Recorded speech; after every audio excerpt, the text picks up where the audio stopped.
So these are the things that I want you to bear in mind, and also the things that I sort of look for in deciding whether to put something in this portfolio or not. So the reality is that it takes multiple years to pay off. You know, to get to tenfold increase in price, it's an absolute minimum of 2 years, and it could take 3 to 5 years.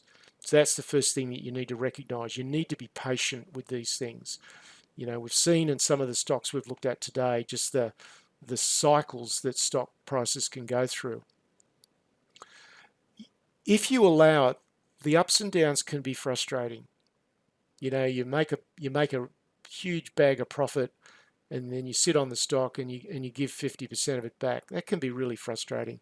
But you've just got to be realistic about how this game has to be played. It's important to blend the profit with your psychology. You know, whether we like it or not, we're not robots. Our psychology does intrude, and we need to manage it. So if you're not someone that can see a stock double and then give back half, then you need to be more of an active manager. So trading the technical pattern will help feed your psychology. So, you know, so don't ignore it. There are no fixed rules in how to go about this. You should be acting in a way that is suitable for your psychology. So, you know, just because I do things a certain way or someone else does things a certain way doesn't mean you should do it the same way. Yeah, so trading the technical patterns, I think, may help there. The price needs to be cheap relative to potential. So these are the things that I look for. If the price is not cheap relative to, you know, just massive potential, then the risks are too high.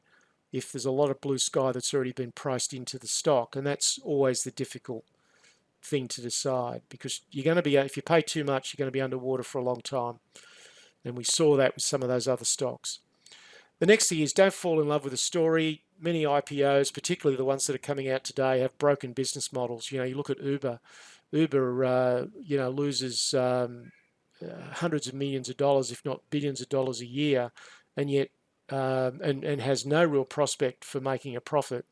And yet investors are prepared to slap an extraordinary valuation in the tens of billions of dollars on it.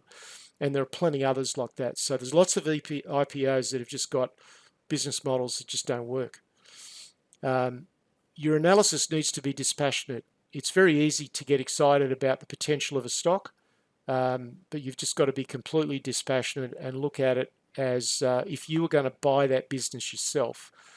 You know, that's what you've got to look at. So you're not buying a stock, you're buying a business. Management is critical. If management doesn't have a really strong track record in that space, just forget it. You know, there's just far too much risk. The company's probably not going to make it.